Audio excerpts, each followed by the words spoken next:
kill us every day, but them busy, they campaign again. After they failed all the promises they made, oh, them they praise themselves. Why the masses were supposed to give them the praises we they here they run to?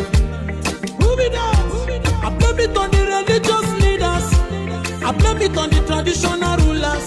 People were supposed to fight for the people, they don't compromise. Shame on the rebellious brothers. People will cry with us during answers. Today them don't join those oppressors, they eat jello. Something on the smell of. Very soon now we go perceive them. We have up where this government they cause my time bomb.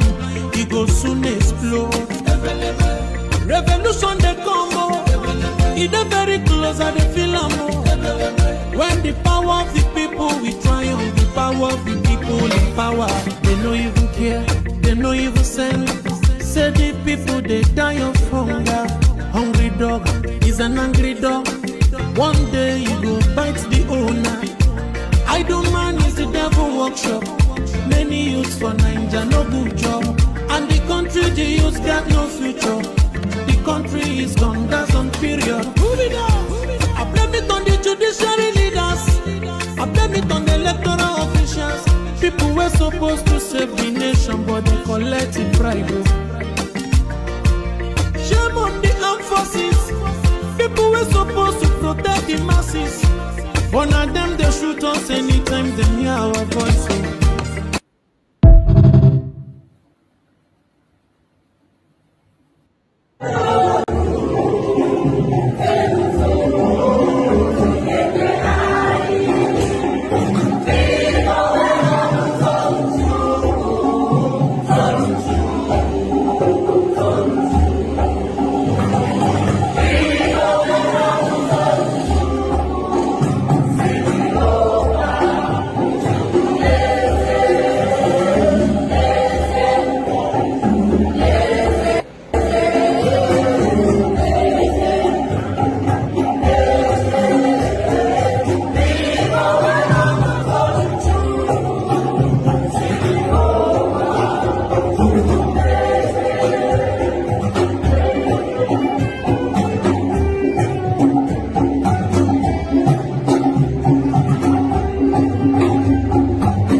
Kiwe wesu garani orianya nine oria nine nke pụrịta kwasa mmadụ dị ndụ n'ihi na ọ bụ naanị gị bụ onye na-agwọ ọrịa anyị wee na-akpọkụ gị onwe gị bụ simile nke ndị agha ka igwe mere anyị ebere ka akwa nke anyị na-ebe ka ude nke anyị na-asụ wee bịa n'iru gị ka iwe mee ka Biafra wee guzosi ike ka anyị wee n'ikpete mazụ nye ha sogotuto na nsọpụrụ na ịja mma site n'ebighị ebi ma ruo n'ebighị ebi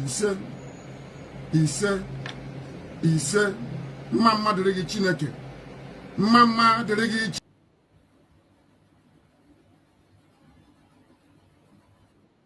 Are you still fighting the struggle to have independence for Biafra?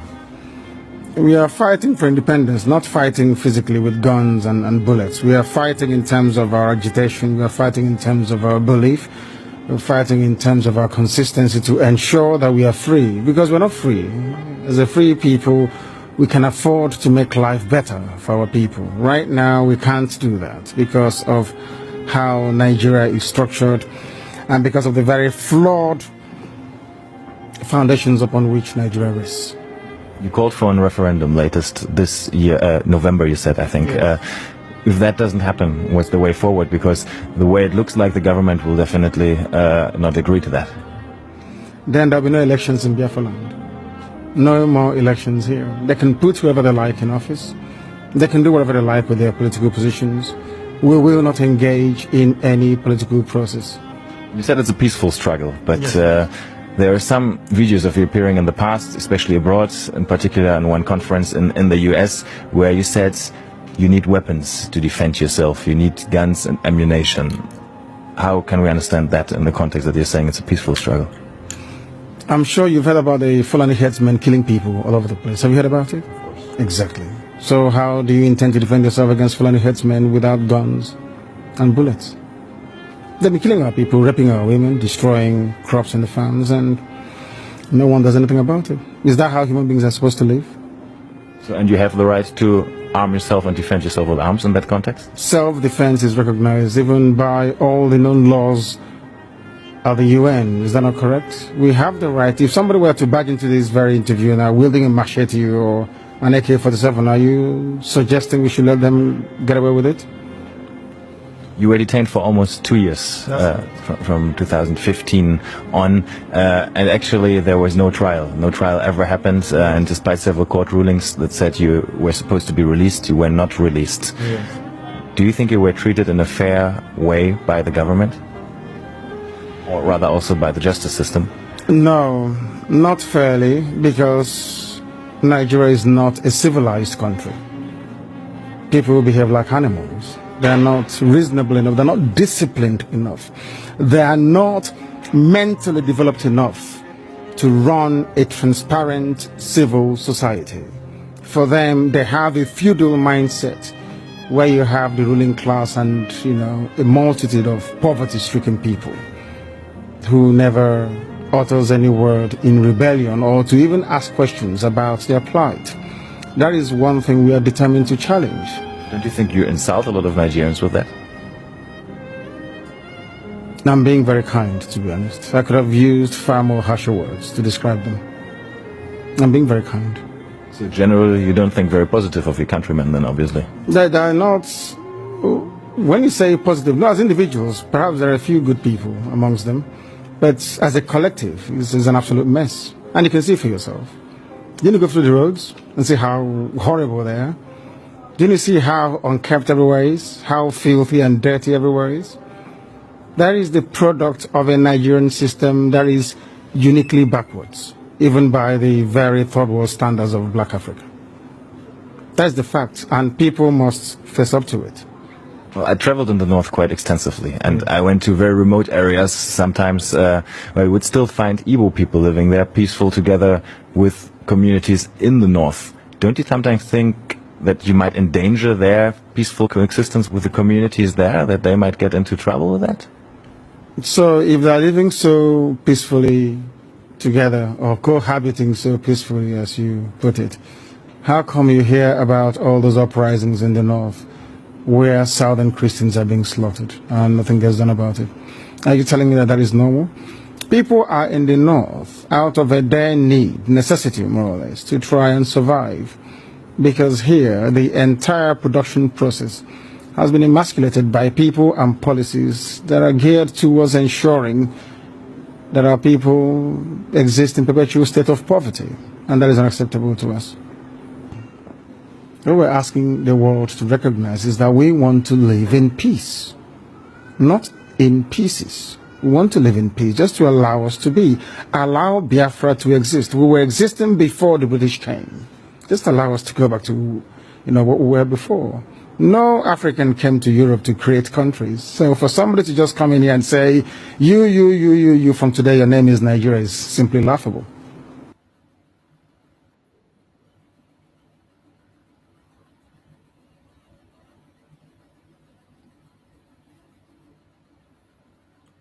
Welcome, welcome, welcome. Thank you for joining us on this very evening section. I appreciate everyone that has joined us on this program. Please, as you join, like and share the program in your platform. Share to family and friends. Share to everyone that is close to you. Make sure you invite them so that they can join us on this very morning program. It is important that we come out to say things the way they are without being politically correct. We have come once again to speak to the world We've come once again to give our voice and let the world know what is happening. This is something we have chosen to do, and we will continue to do so no matter the situation. We understand there are so many challenges that are standing in our ways. There are so many hindrances here and there. They are trying so hard to limit us in what we can do and what we cannot do. But wherever you are as a Biafran, this is the time to tighten up your belts more than ever before. If there is something you have been doing, this is time for you to increase your effort. We need to stand up more, we need to speak more, we need to act more. Because as it stands today, nobody is going to be there to fight for you. You need to fight for yourself. That is the stage we are today. Every one of us have to stand up and fight for him or herself. That is what we are doing, and that is what we will continue to do. So wherever you are and you are joining us on this program, I welcome you. Kindly like and share the program to all platforms. Share to family and friends. Share the program to everyone that you can be able to reach. It is Sunday, and I wish every one of you that is watching us happy Sunday. It is another Sunday, and we are here on our Sunday sermon. Remember, we have made it clear that every Sunday we always come here to deliver our sermon after we have worshiped in our various churches, after we have been able to listen to the messages in our churches. We still come back here as Biafrans and we do our part as Biafrans. For the Christian Biafrans, I wish you all a very happy Sunday. I am also a Christian and a Biafran. My Christianity is not at war with my Biafranness, and my Christianity cannot stop me from being a Biafran. Christianity is all about freedom of humanity. Christianity is all about freedom, redemption, saving you from captivity. That is what Christianity is all about. That was what Christ came to do. Christ came to fight for the freedom of mankind. That was why Christ came, to fight to free you as a Christian. He came to fight for our freedom. That is what we all believe as Christians. So if your leader, somebody you adore so much, somebody who we see as God, fought for freedom, laid an example of how to fight for freedom and fight it to the last, from the very first day to the last, he fought for freedom. Why would you as a Biafran Christian run away from freedom fighting? When you run away from freedom fighting, it shows that you are not serious on what you are doing. You don't know what you are doing. You don't know why you are confessing the faith you are confessing. That is what it simply shows. So if you're a Biafran and you're a Christian, you should be in the forefront of fighting for the freedom of the people. You should be in the forefront, not behind. You should be one of those who is in the front line fighting for the freedom of Biafran people as a Christian. That is why today when I see some people who call themselves Christians, including those who claim to be Reverend Fathers, and all they come online to do is to come and attack freedom fighters. You claim to be a pastor, you claim to be a Reverend Father, but all you do from Monday to Monday is to come and fight against freedom fighters, speak ill against them, even call for their death. And yet people are sitting and listening to you.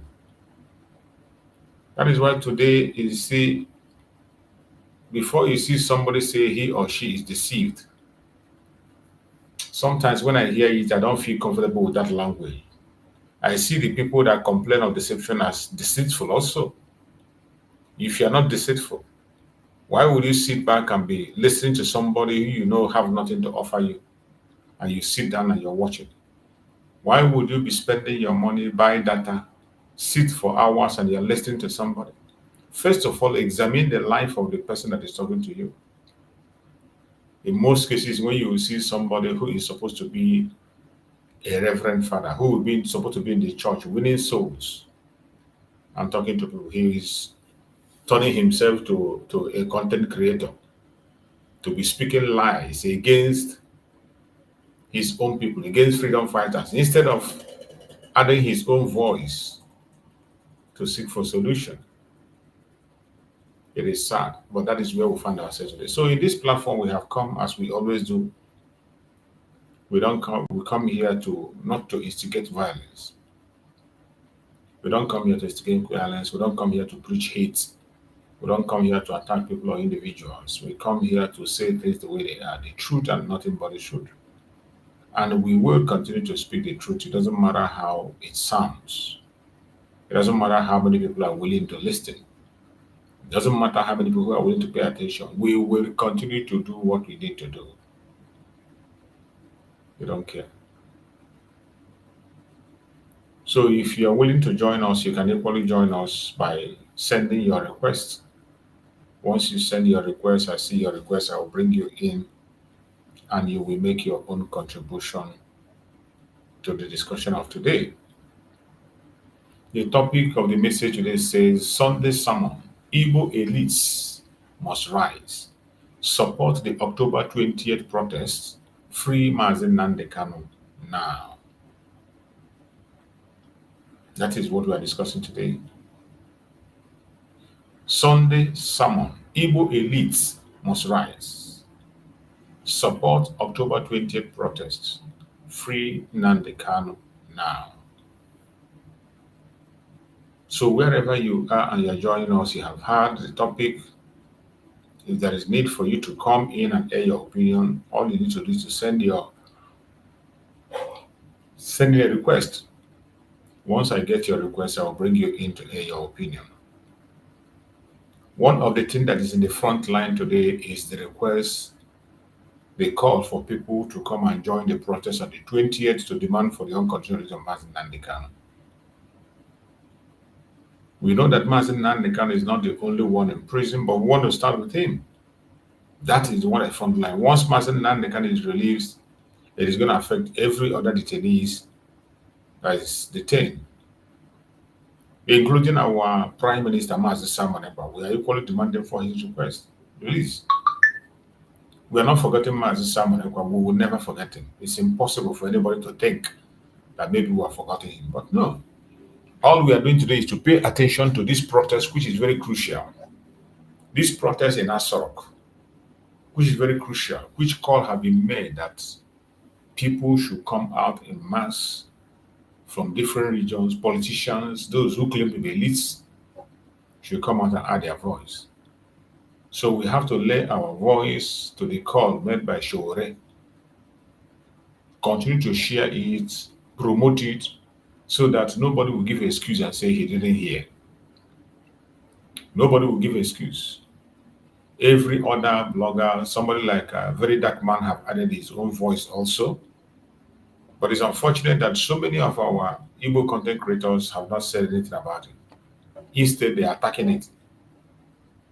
It is so shameful that some of us are attacking it. This is a system that they have always applied, which I know is not doing any good for us. It's not doing any good for us. And we have been able to master that system that anytime you do something and people attack it, even when they know they will get an advantage for it, you know that that thing has a political motive. This very call for the freedom of Mazi can have exposed so many things that many people who you think are genuinely asking for the freedom of Mazi are not genuine. So many people who you think want Mazi Nnamdi free don't want him to be free. All the call they are making is much more of have political tone. That is why in one of my programs, when I said you should always look at the hand behind every statement. Every statement, every suggestion that people make, always look at the hand behind it. When you look at the hand behind that, you can be able to know where to stand and how to stand or how to support. whatever call that is made, more especially in Nigeria, look behind it, you see the hand. When you see that hand, then you be watchful. Be watchful and pay attention to the advantage you're about to get. Get the little advantage you want to get and get away. But condemning something outrightly, no, it's not. I don't agree. I accept that. So we must continue to speak on that terms and continue to support it the best way we can to make sure it actualizes. My fellow Biafrans that have joined us on today's program, today I've come before you not as a preacher of religion, as you can say, even though we call it a sermon, but as a voice of conscience, a witness to injustice, and a messenger of truth. For too long, our land has cried in silence. For too long, our leaders have bowed in fear, while one of our own, Mazi Nnamdi Kanu, remained chained in dungeon of oppression.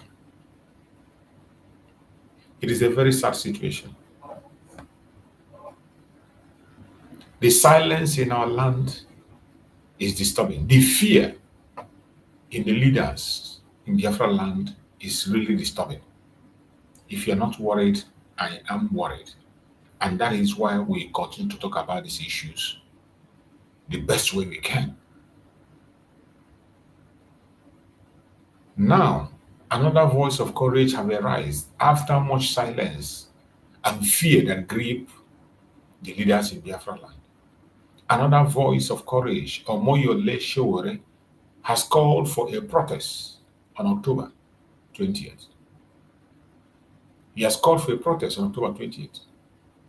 And the little you can do is to support it. You must, it is a must.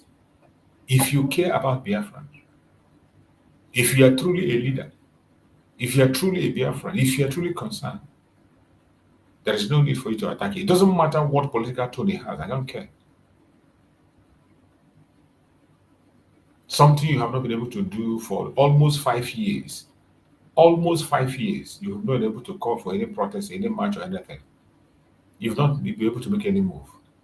Today, Omoyele Sowore have made that call. A protest, not of tribe or religion, but of truth and justice. Keep your tribe aside. Keep your political correctness aside. Keep all those things aside. Let us think for once as human being. As a human being that is concerned about a fellow human being. Let us just think about a human being that is concerned about a fellow human being and come out and support this 20th of October, which is a deadline. I strongly believe that something is going to come out of it. If not for any other thing, to keep the pressure. As I always say, there is no pressure we are putting on the government as it stands today. Before this call, there is no pressure anywhere. The government is just having its own ride. Even traveling to, you can imagine, even traveling to Biafra land. Traveling to Biafra land to hold meetings, to go and inaugurate one thing or the other. Freely, they don't care. They're not afraid of anything. When Mazi Nnamdi Kanu was here, can you count how many times Tinubu went to Biafra land? And what result he got? But today, it's a free ride. Their military is conducting an operation everywhere in Biafra land. They are not facing any pressure until this very call for protest was made. And somebody will say me not to support it. You are insane. You don't know what you are talking about. This is not Sowore's protest alone. It's not about Sowore. It's not about Sowore. Chukwu Okakabiam only used Sowore to pronounce it. So this is not Sowore's protest alone. And this is not about politics. It doesn't matter what you think. You can tell me politics, but I don't care. But personally, to me, this is not politics. Whoever to have politics in mind, it's up to him or her. But to Biafran, this should not be politics. This is about conscience. See it as something that is about conscience. It's about the soul of the men that have conscience. It's about the soul of those who feel human.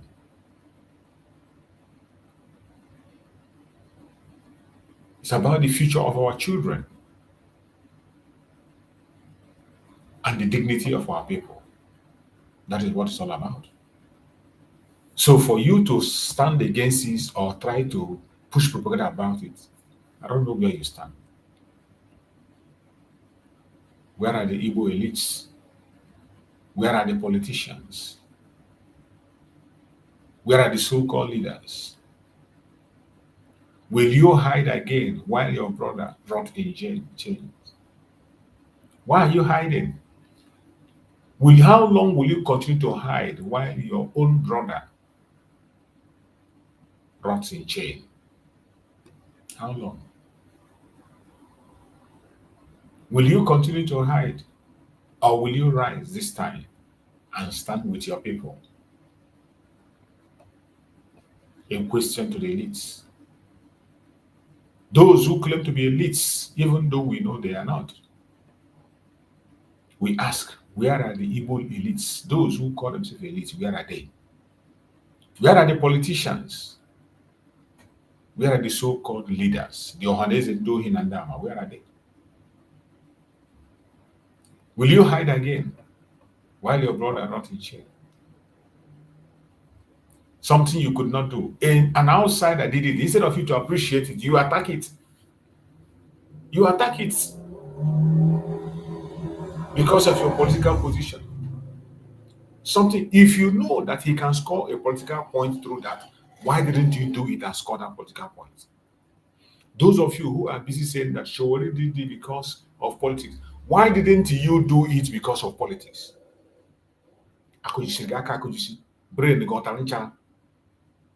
Why didn't you do it? And now somebody have done it. You give it different kinds of interpretations. It is a shame.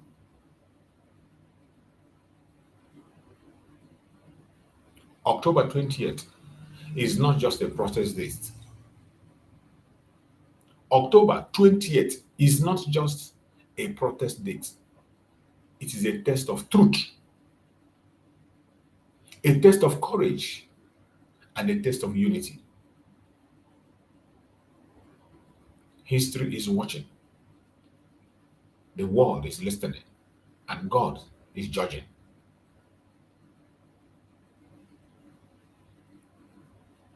I repeat it again. History is watching. The world is listening, and God, Chukwu Okike, is judging.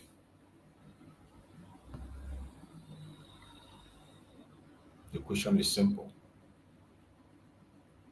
My fellow Biafrans, brothers and sisters, will you stand for freedom or will you kneel before fear? This is a question for these people who claim to be elites, who claim to be politicians, representatives of the Igbo people. Will you stand for freedom now or will you kneel before fear as you have always done? The question is for you to answer. The question is for you to answer. And no matter what your answer is, we already know what you can do, what you believe, and where you stand. And whatever your decision is, can never ever make us change our path.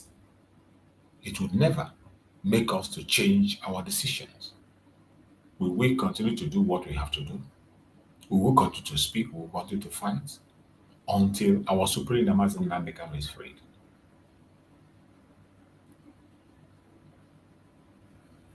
My brothers and sisters that are watching wherever you are watching this program from,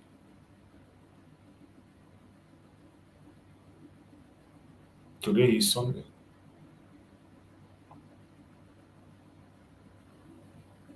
We've gathered once again, as we always do, after going to our various churches to pray. We still come here and worship as Biafrans in our sermon. Not just to show our presence, but for a moral rebirth for all of us.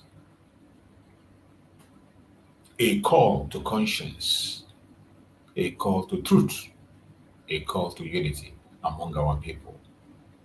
That is why we are here. That is why I'm here. Nigeria has turned justice into a joke. And the whole world is saying it.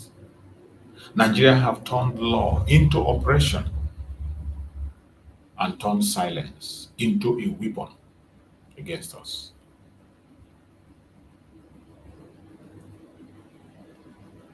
Shall we continue to be silent?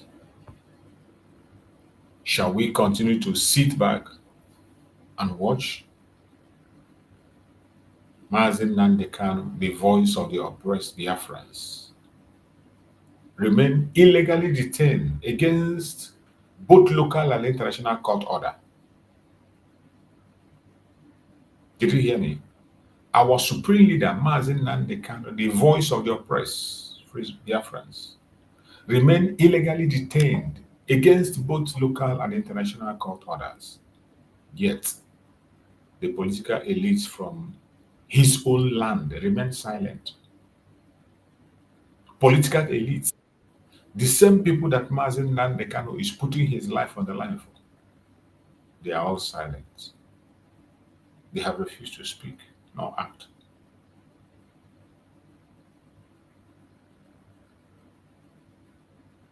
Today I say it without fear or favor. The silence of the political elites, the Igbo elite, their silence is betrayal, outer betrayal. Their silence is betrayal. There is no other way to interpret it. There is no other word I can use for it. There's no other word I can use for it except betrayal. They are absolute betrayal. That's what they are. And we call them what they are.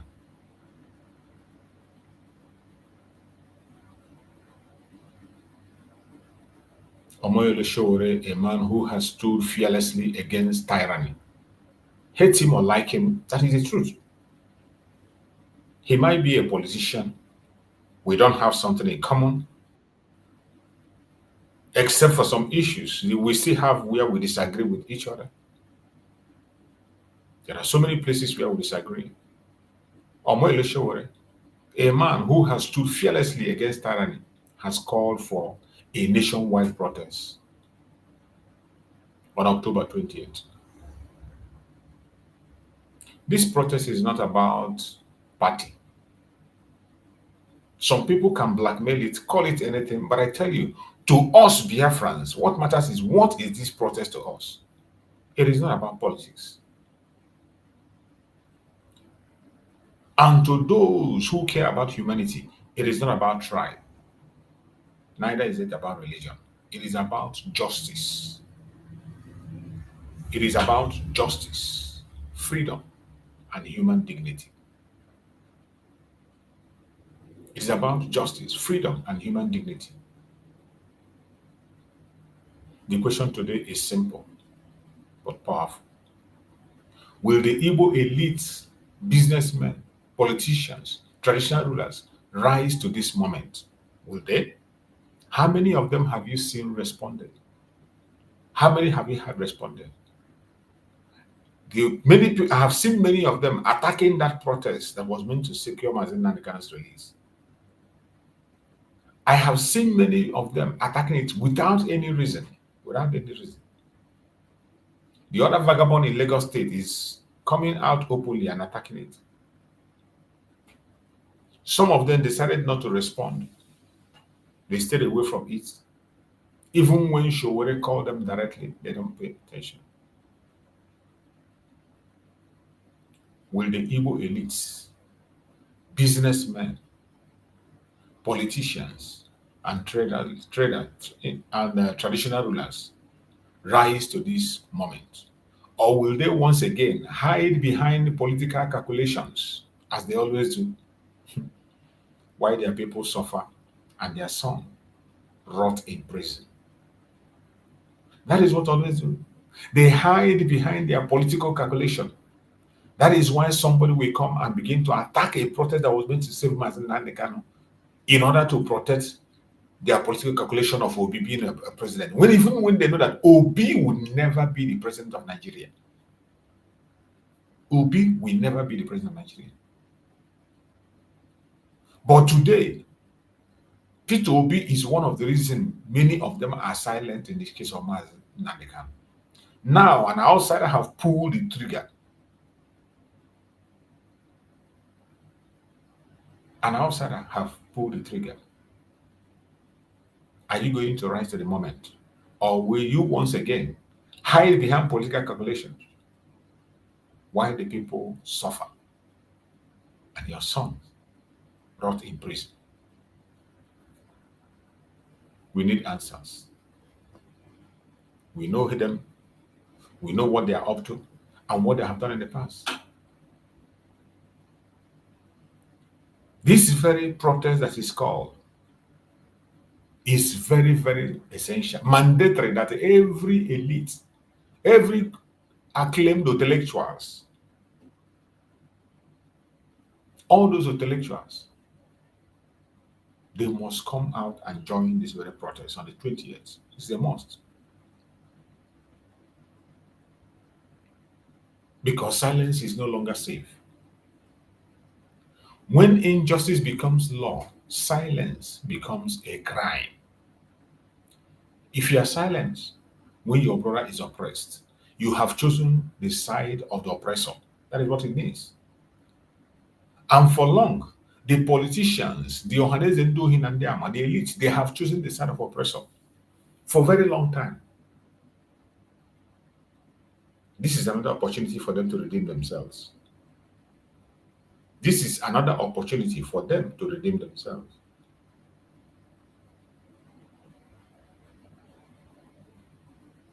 Because Mazi Nnamdi Kanu detention is not just a personal issue.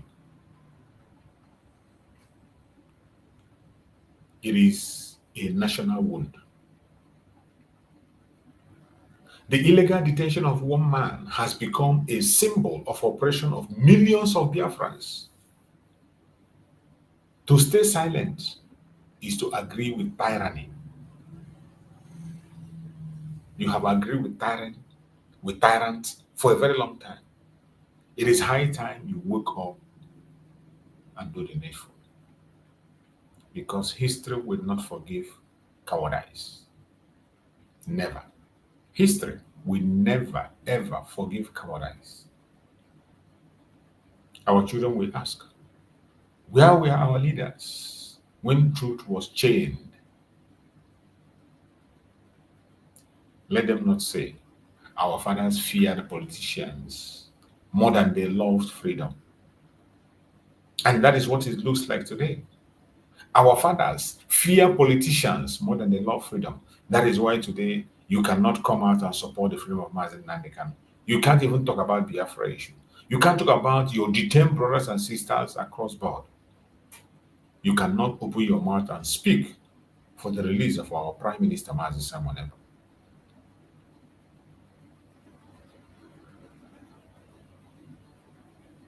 It is necessary. Sowore has given you opportunity once again. Because this is a chance to redeem the Igbo political class. An opportunity for you to clear your record. Mazi Nnamdi Kanu gave this olive branch, you threw it to the dustbin. Mazi Simon Ekpa gave the olive branch, you threw it to the dustbin. Now, somebody outside, out there, Omoyele Sowore have thrown the carpet for you. So you wouldn't say you didn't have that opportunity.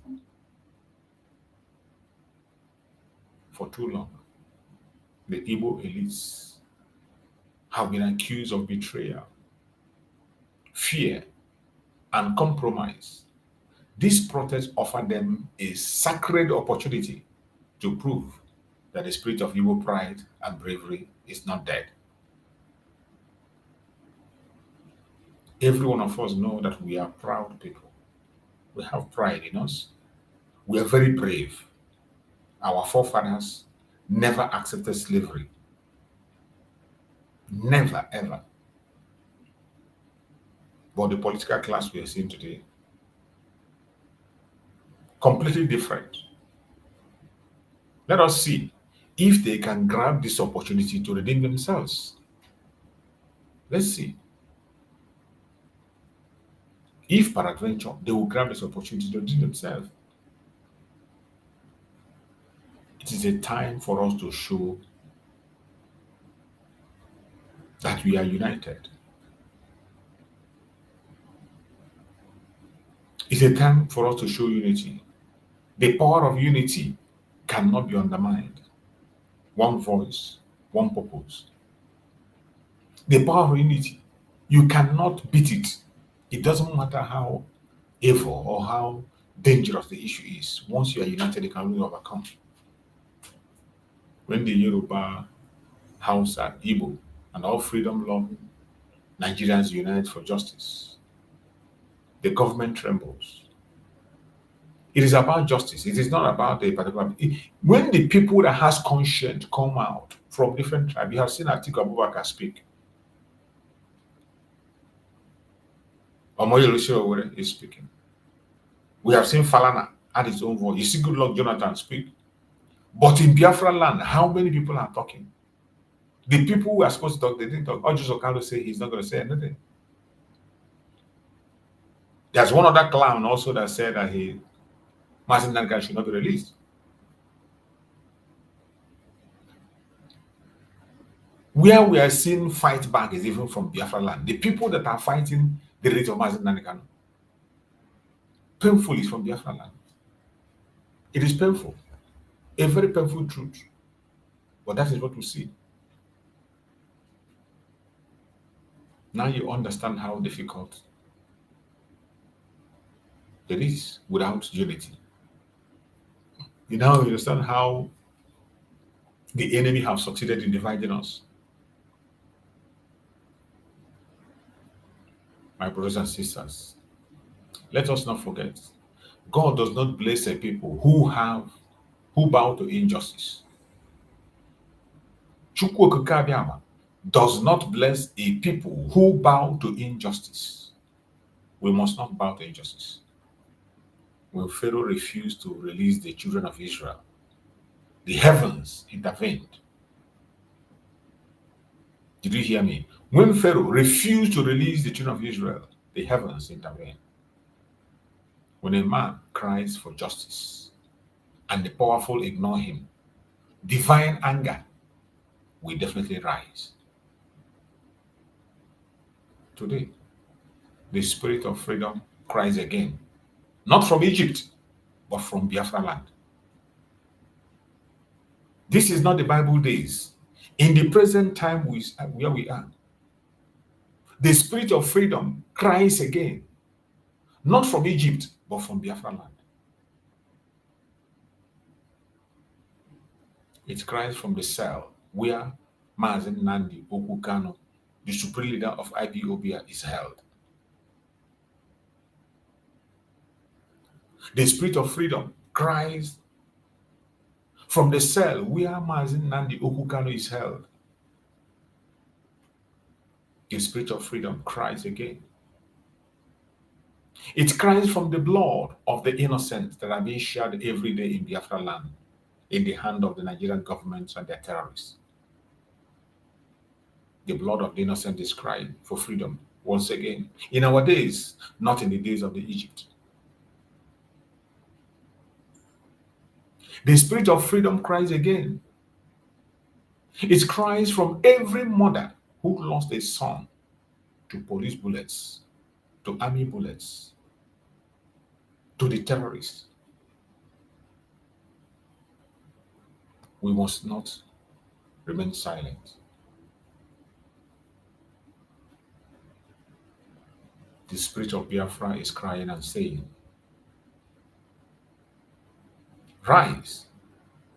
Everyone should rise. Every Biafra must rise. Male, female, children, old, young, poor, rich, wherever you are, you must rise. It is time. It is no longer time to play. It's no longer time for a joke. It's no longer time to banter words. To every Igbo politician listening, or to every Igbo politician that will come across our radio, because we know they watch us. You were not elected to decorate offices while your people are chained. You were chosen to represent the voice of the oppressed. Supposedly, that is what we are supposed to be doing. But eventually, we know that we didn't even choose this people we are talking about. We didn't choose them because in Nigeria, election is not conducted. Your vote doesn't count. The government chooses whoever they want from Sokoto and they put it in your village to direct you on what to do.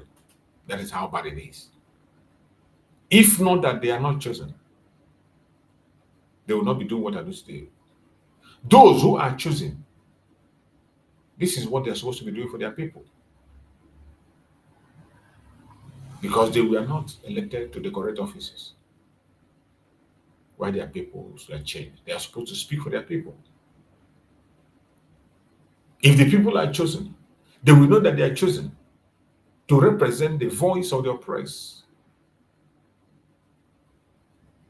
We are watching and we are listening to hear them speak. If you do not support this protest, we will know where you belong. And supporting this protest is not rebellion. Supporting this protest is not rebellion. It is righteousness. Anybody that sees supporting this very protest as a rebellion is the devil itself. Supporting this protest is not rebellion. It is righteousness. Standing for truth is not treason. It is a moral duty. It is our moral duty to stand for truth at all times. The whole world is watching. Your silence will either write your name in the book of shame or the book of courage. Your silence today will either write your name in the book of shame or in the book of courage. You have done enough damages. Redeem yourself if you can. October 20th is not just a protest date. It is a national altar of justice. Wherever you are, you care about humanity, you are supposed to join it. Every Igbo voice must echo the cry, free Mazi Nnamdi Kanu now. Every Igbo voice, it doesn't matter who you are, where you are, it doesn't matter how poor, how rich, wherever you are, and you are truly, truly an Igbo person, not a mixed blood. Every one of us is supposed to cry and echo, free Mazi Nnamdi Kanu on that 20th. Every politician must drop ego, drop fear, drop calculations, and pick up conscience and do what they have to do.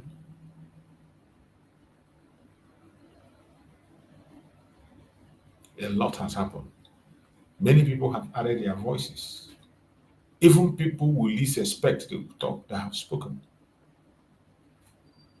This is the time to show that we are not divided tribes, because they have succeeded in dividing us. The British did the division from the onset. They divided us. This same Mazi Nnamdi Kanu was the person that brought back unity. That was one of the crimes he committed, reuniting the Biafrans. We need to show them that we are not divided tribe, but one people with one destiny, the freedom of Biafra and the liberation of all oppressed people across board. We must not be silent. If you are in your church, speak wherever you are. Add your own voice. Add your own voice wherever you are. I thank you, that there are some people already speaking. I saw a video of where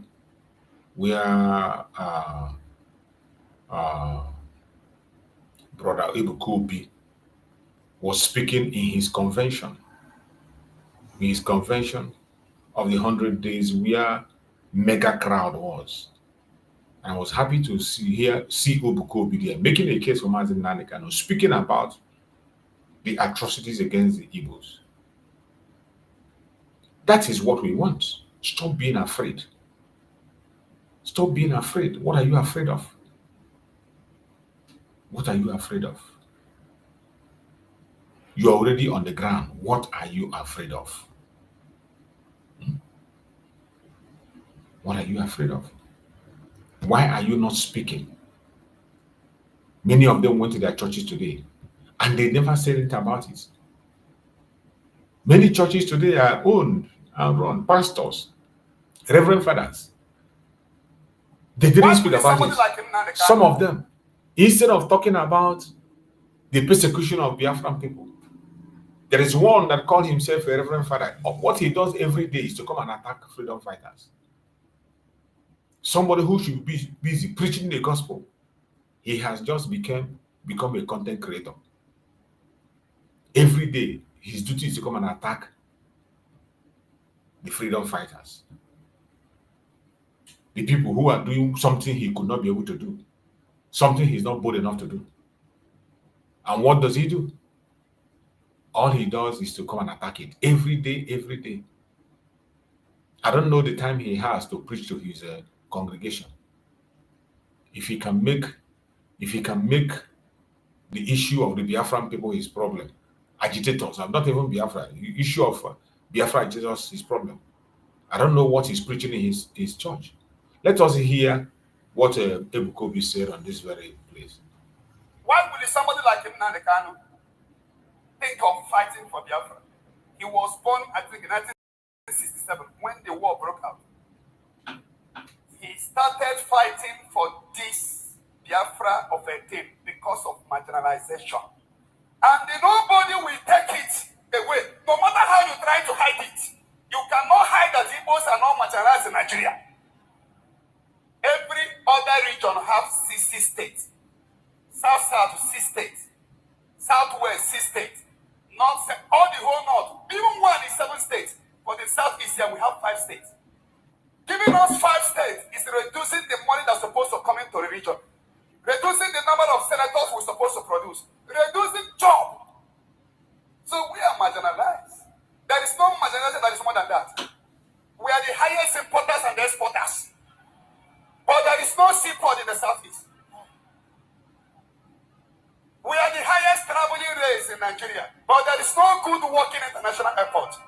So I think we are marginalized. We lift our hand up. And anybody from the south here fighting against, problem of Igbo is that we are enemy of ourselves. Heaven will begin to remove the one after the other. You see?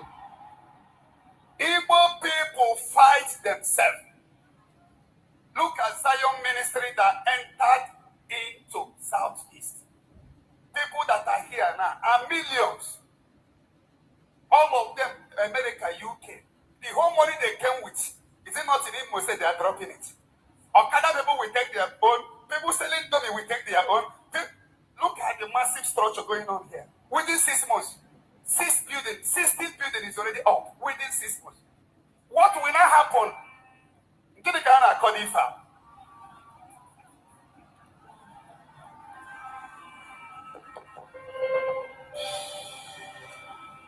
Amen and amen. Amen.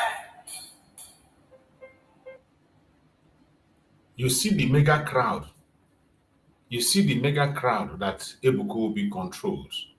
And he was still bold enough to stand there and make a case for the Igbo people.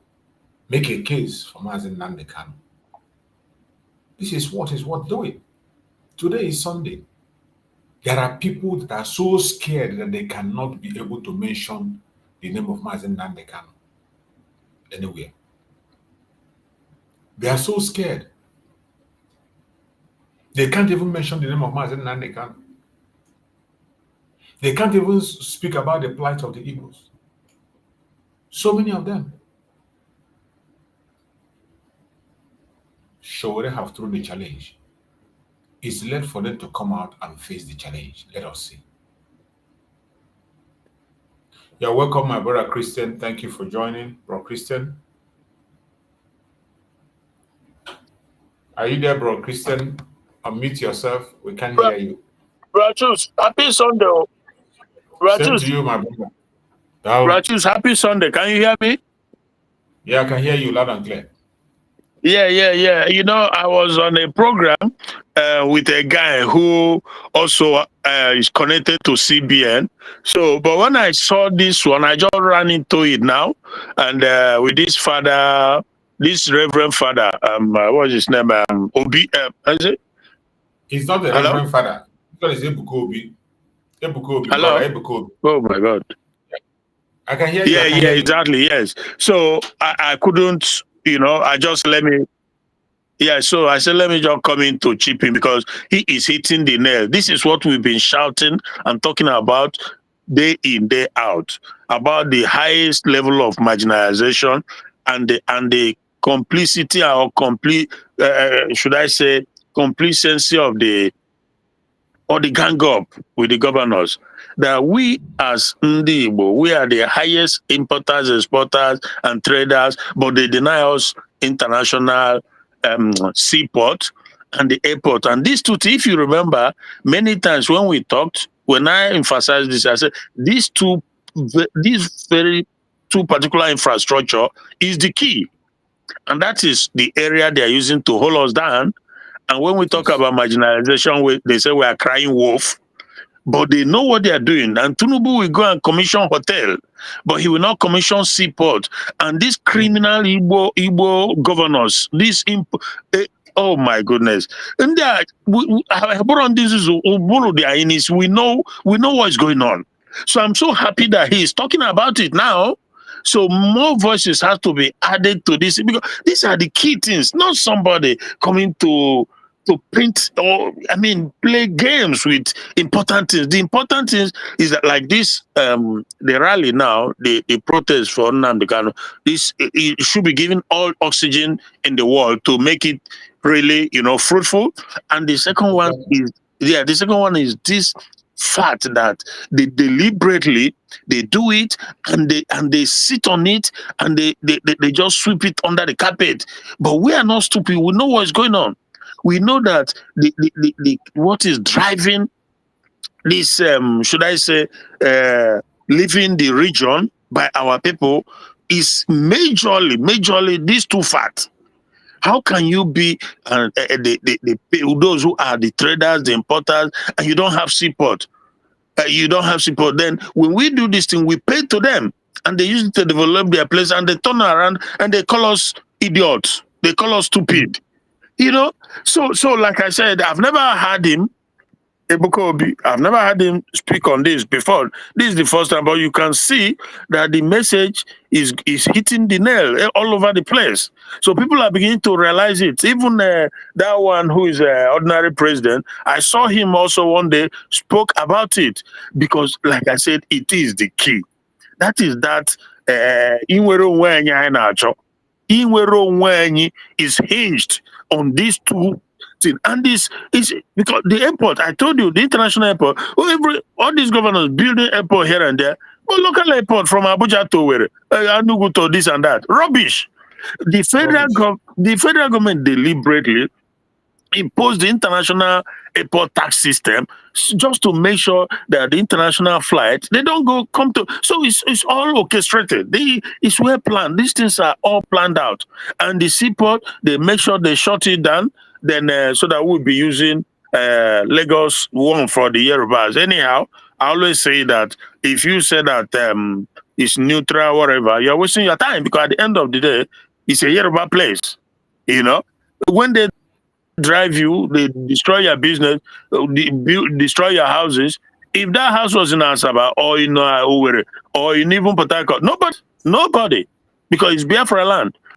So they are doing it because it's their place. So if you come online to say this and that, you are just making things worse. The best push we all should be pushing as Biafran is that how can a whole region of more than 70 to 80 million not have a seaport? Why? How is it that when we fly in, we have to land in their place? You know, some of us who use foreign this thing. Imagine this program that Obigobi conducted now, where millions of people came across the whole world. They flew in from the whole world. Look at crowd. Millions of people flew in.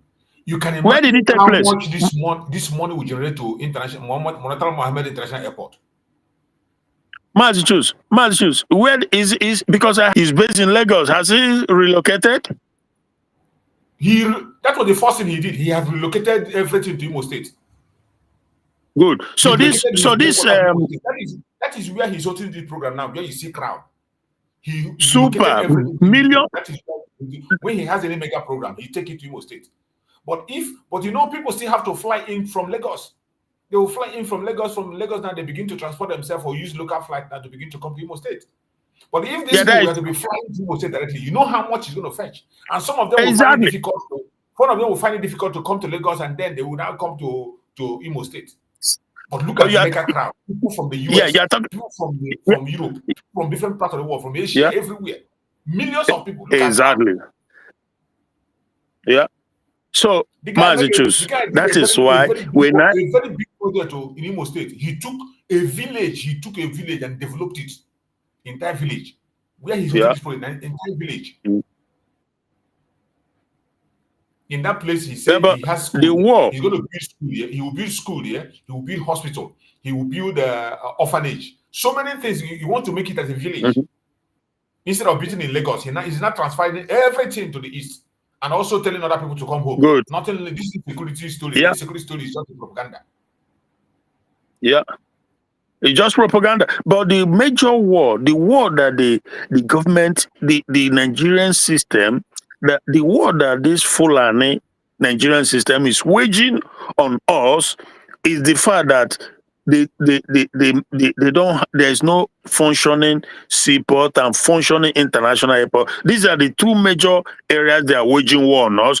And the fact that people don't come together, because again, it's easy for an individual to speak, but let's say, for example, that the governors in Southeast or the politicians, should I say, they come together and make it clear to the federal government that if you don't give us the license, because also the license for the seaport, they took it from they put it in exclusive list, meaning that they have to grant it, the things they are doing. So, but if these guys, if they were truly in the all these governors and politicians, they come together and say that this is unacceptable. Who does that? Where in the world can such a thing happen? The whole region, the people that are, this is their trade, this is their field, this is their area, that we must have a functioning seaport and international airport in Biafra land, that if not, we'll walk away. Put it straight to them. Put it direct to them. They will do it. The government have no choice, we do it. But because they don't want to do it, because they are in bed with the criminal Fulani terrorist government of Nigeria. So this is as simple as ABC. It's just as clear as day and night, So obviously that is also why when I talk, I always talk unequivocally the fact that these politicians in the Southeast, they are number one enemy of our people. They are our enemy because this thing they are doing, it won't happen in any other region. It won't happen. Absolutely will not happen. It will not happen in the Southwest. It will not happen in the North. So you cannot say that because they fought or blah blah blah.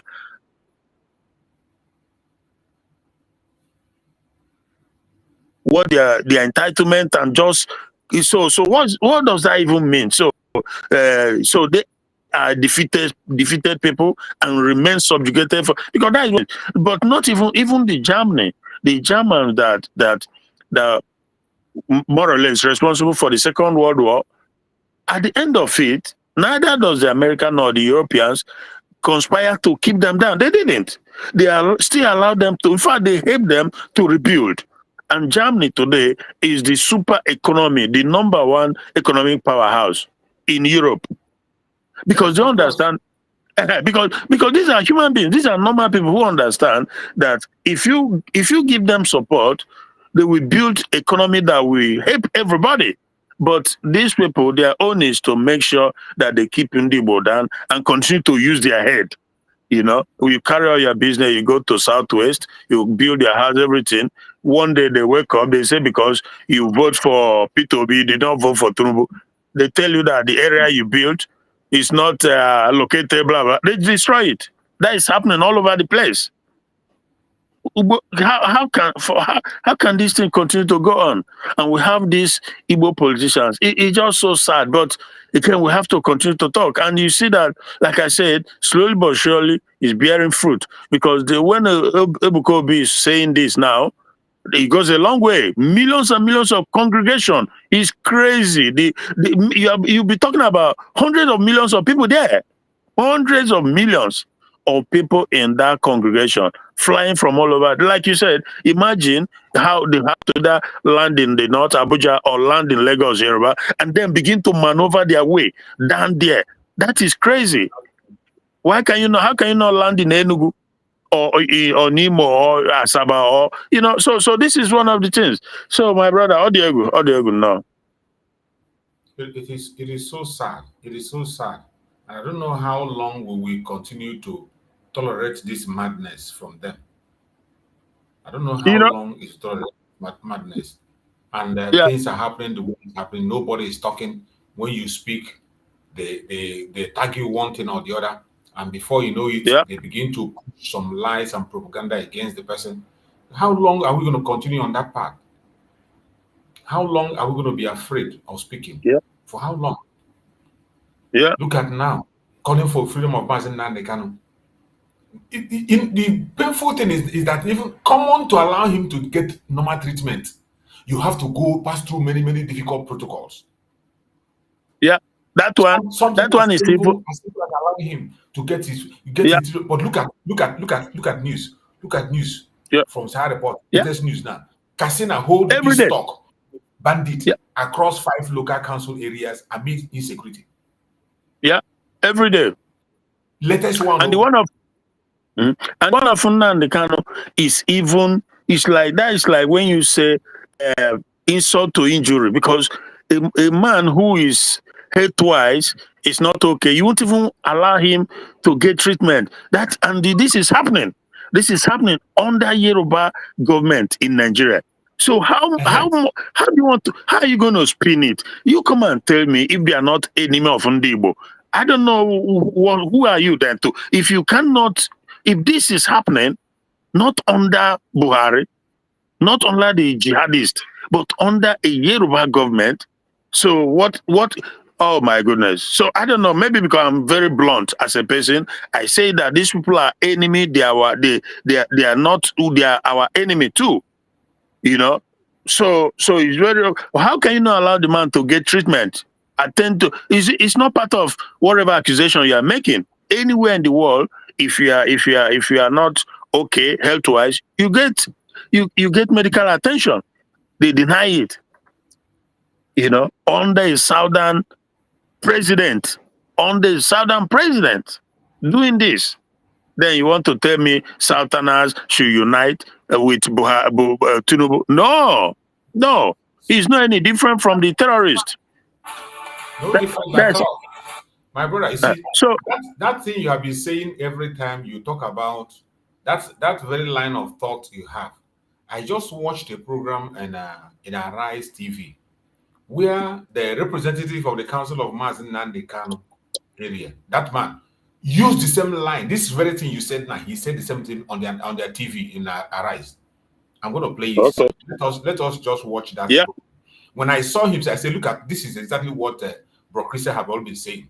That this has just become a war between Yorubas and the Igbos. And the guy Of course. used the same phrase that the Yorubas are the one that in charge of everything. They are the one in the Chief Justice. They are the one in the court of Mazi Nnamdi Kanu. They are the one in the presidency. So it's a kind of Yoruba thing. That is what it, that's just. Yeah. Let me try to get that thing. Let me try People don't have to be stupid or cowardly to speak the what it is. It's Yoruba government, so Yeah, they are showing us that I was happy to see that guy, that lawmaker, speak in that manner. I was so happy to see him have that boldness to speak.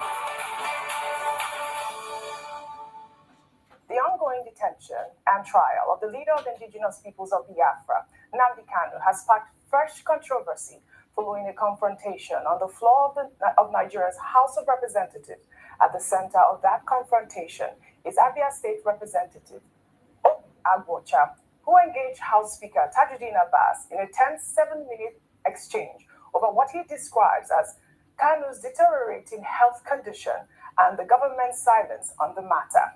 Agbocha had raised the point of privilege during Tuesday's plenary, demanding answers to a letter he submitted nearly 2 months ago to the Speaker, Attorney General of the Federation, Lateef Fagbemi, and President Bola Ahmed Tinubu regarding Kanu's worsening health.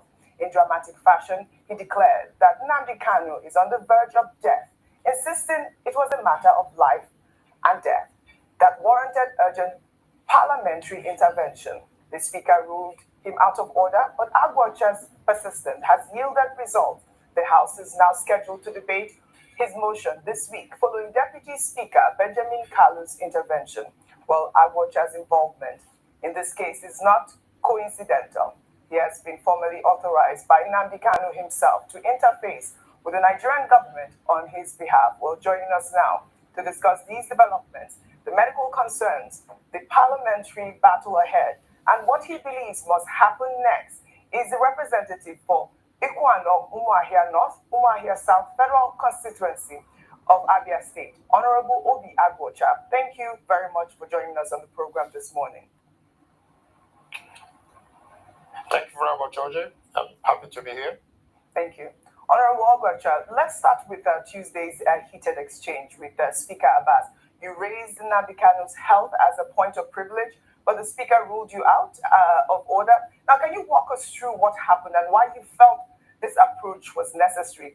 You stated that Nnamdi Kanu is on the verge of death. What specific information do you have about his health condition that led you to make, such a grave assertion?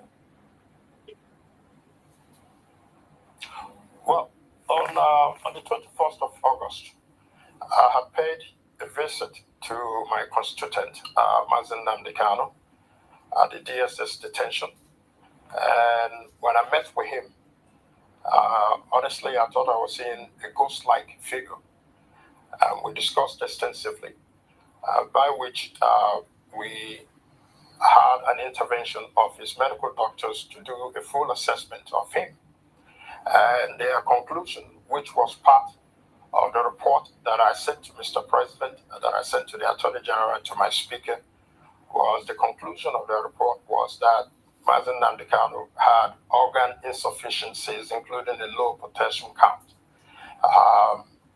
You could also recall that during the rendition, the extraordinary rendition of him, his nose were broken and so many other issues that arose from that. So mainly what I was saying to the Attorney General and to the Mr. President and to my Speaker was for them to urgently intervene to give him adequate medical treatment, and at the same time for them to constitute their own panel, government panel, to reassess Mazi Nnamdi Kanu with a view to look at the medical report that was in existence, which was his own medical report. And the Attorney General actually constituted a medical team to reevaluate Mazi Nnamdi Kanu. Upon their evaluation, they even went further than Mazi Nnamdi Kanu's team of doctors to also verify that there were other issues that even were not captured by Mazi Nnamdi Kanu's doctors. So the court in its sitting also instituted another panel of Nigerian Medical Association to independently verify the other two reports and assess Mazi Nnamdi Kanu. So we are still waiting for the NMA report to be made available to the court so that we can look at how far that he has gone into the deterioration of his health. But Mazi Nnamdi Kanu, make no, we should not be under any illusion. He's sick, and if his health is not managed away from the primary health centers that he's been managed at the DSS facilities, what we are requesting for Mr. President is for him to intervene to have DSS transfer Mazi Nnamdi Kanu from a primary healthcare type facility to an adequate tertiary health facility anywhere in the country, so that his health can be managed effectively. Otherwise, if by providence that they allow Mazi Nnamdi Kanu to continue to deteriorate and he dies in detention, it will be catastrophic and volatile, especially in the southeast, for them to manage. What we want is for the government to be circumspect about it and look at it critically. That Mazi Nnamdi Kanu has a fundamental human right. He has neither been convicted for any crime in Nigeria, nor so that for him, the same right that should be availed to me or to any other Nigerian should also be accorded to Mazi Nnamdi Kanu. His health is very paramount and must be treated accordingly. All right, Honorable Agocha, thanks for the information. You're very specific. You're also very detailed. But I'll also, at the risk of asking for, personal information, I'm wondering, since you've engaged directly with Mazi Nnamdi Kanu and with his medical team, and you're specific in what you are requesting for, the sort of medical attention at a medical facility that you think will be able to look after him. Do you have an idea of what ails him? What is he suffering from? I get the point of the broken nose, a few other things that you mentioned. But then if we're using phrases like on the verge of death and that the health is deteriorating, and we're talking, 2 months ago up till now, what precisely ails him? And what are your expectations when you... Those are private medical information. It doesn't... oh, God. Of the House of Representatives, are you hopeful that he will do the needful? I lost you there a bit, but let me try to make the general assessment of what you just said. I used the word on the verge of death because of the deteriorating conditions as were assessed by his own doctors, and as well when the second team of doctors constituted by, I believe, at the leave of the Attorney General, also went further than the doctors. That means that, at the baseline, which is Nnamdi Kanu's doctors, are saying that he has organ deterioration and insufficiencies, low potassium. And if we continue to allow him to stay in that condition unmanaged and not given adequate medical treatment, then what we are invariably saying that Mazi Nnamdi Kanu is going to be on the verge of death, which was why I urgently said, please take this man away from the DSS treatment facility, which can be compared at best to a primary health facility. They would not be able to give him adequate treatment. And that was why I specifically requested for him to be taken to an adequate tertiary health facility where he can be given multiple attention on multiple issues to be treated. I mean, it's best for Nnamdi Kanu to be alive than to be dead. Even the judge in the matter said it's best for him. It's only somebody who is alive can stand trial. So, but fundamentally, this is something that is requested, that is due to Nnamdi Kanu as a citizen of Nigeria. Every citizen has a fundamental right to adequate health care and treatment. Now, regarding the speaker, the urgency of it was why I came underprivileged. One, because I have written them earlier, requesting for their intervention. And as a member, I deserve to have a response of whatever issues that I raise, whether it be positive or negative. So when when they didn't respond, and it appears that that culture of silence existed in respect to Mazi Nnamdi Kanu. We cannot continue to deal with the issue of Mazi Nnamdi Kanu in private. It is important that it is venerated in public so that people will know his health status, his condition, and the solutions that we are providing for him to be treated. I don't think that asking for Nnamdi Kanu to be given adequate medical treatment is too much. But what we are saying that Mazi Nnamdi Kanu deserves every fundamental right to get adequate treatment from the state. Yes, thank you so much for that. Now, of course, we know that you were specifically named by Nnamdi Kanu to interface with the federal government on his behalf, and you raised that issue under Order 2, on Order 6, Rule 2, on privilege, like you rightly said. Now, in as much as the Speaker ruled you out of order, he has said and promised that this motion will be entertained under proper procedure. Have you gotten any commitment as to this being the case, when this might happen? I lost you there, but I think I understand what you are trying to ask. We've received a commitment from Mr. Speaker on the floor of the House of Representatives that he will allow for a proper motion to be brought to the House of Representatives for consideration. So within the next few days, or within the next week, we hope to bring a proper motion for the consideration of the House of Representatives, and for the House of Representatives to take a position on that, to which will determine whether Mazi Nnamdi Kanu has the fundamental right to be given adequate treatment while in detention. So I'm happy that even though that we came through member privilege, that the Speaker has also agreed to allow for a proper motion to be put forth. And then when we hope, what we hope with not just myself, but in collaboration with other members, especially of the Southeast Caucus of the House of Representatives, that we all come together and stand up and demand for urgent intervention of Mr. Speaker of the House of Representatives and indeed Nigeria to ensure that Mazi Nnamdi Kanu is given adequate treatment that he so deserves. All right.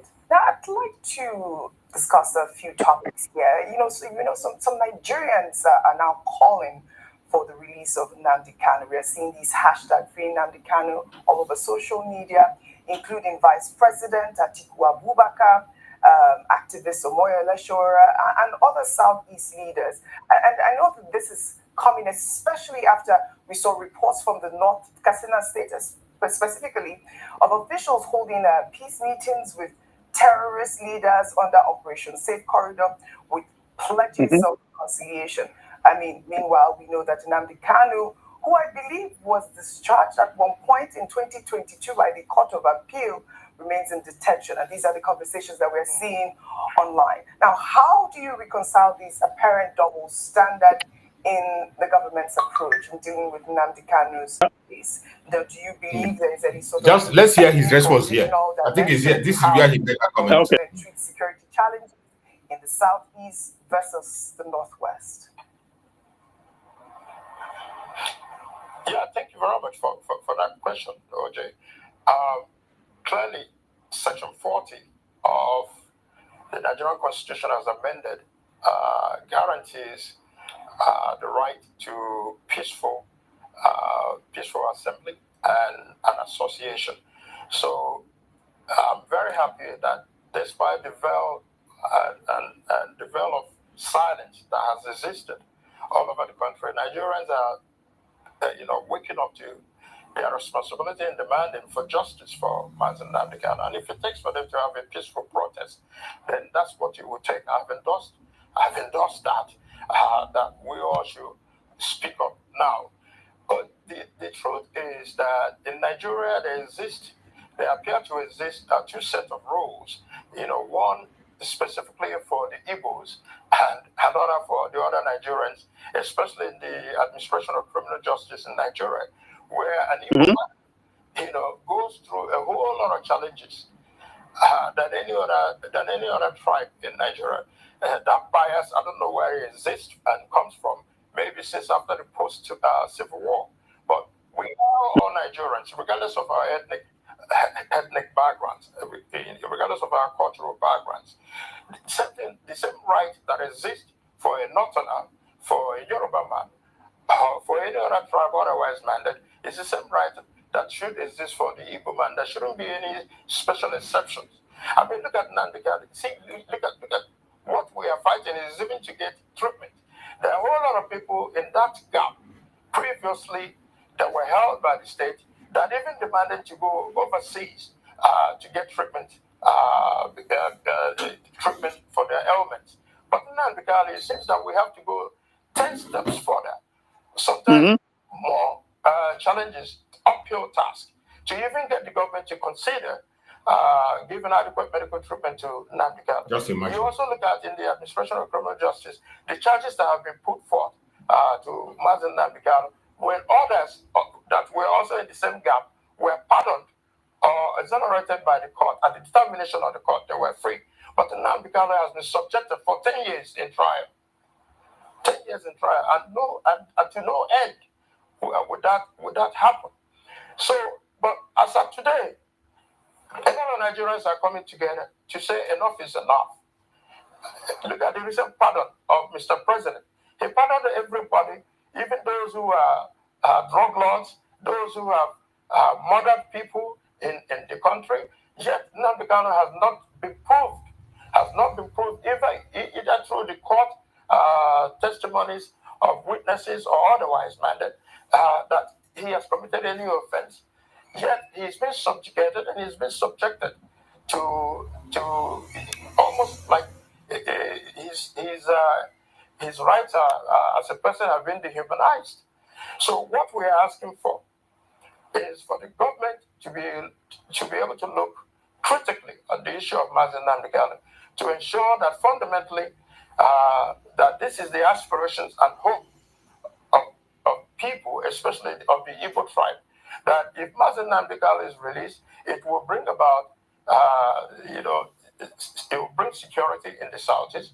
It will enhance productivity, and at the same time, allow the Igbos to freely be engaged in various activities that Igbos are running away from because of high crime and criminality, banditry and assassination. So, for Mr. President, it will also help Mr. President consolidate his goodwill in the Southeast. But for him, and then you look at, I'm sorry to say, but when you look at his prosecution team, listen to that part. Team are Yoruba. So the judge is Yoruba. It now appears as if it's a war between the Yoruba tribe and the Igbo tribe. It shouldn't be like that. Okay. So for us, it is critically important for the government to be circumspect about this. That is exactly what you have been saying. You know him as a politician. He is trying to be politically correct, but it's exactly what you have been saying all this while. Exactly. Asking for it. Yeah. That this is our hope and aspiration that the president can consider universally the release of Mazi Nnamdi Kanu so that Southeast can return to peace and Mazi Nnamdi Kanu can come to his family and be engaged in productive activities as he has been previously. That he's demanding and demanding for the welfare and well-being of his people is not it's not a crime. Right. Anybody can demand for the betterment of their people. After all, the people, which are the Igbos, themselves have felt exceedingly marginalized in this project called Nigeria. But we are Nigerians. We need to come together and work together, hand in hand, to ensure that what is good for the other tribes and what is good for every other person is also good for the Igbo man, and begin to stop this hatred, biases that occur when it's an Igbo man than otherwise stated. Right, so I'm pleading with Mr. President. I'm pleading. Go ahead. You were saying you're pleading to Mr. President, but I wanted to take on we're pleading with Mr. President to take a second look at the issue of Mazi Nnamdi Kanu.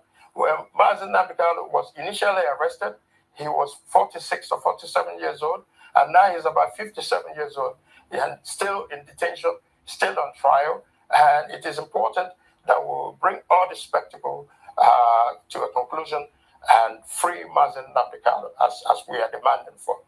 I wanted to take you up on that rhetoric you made about the president granting clemency to 175 inmates and ex-convicts.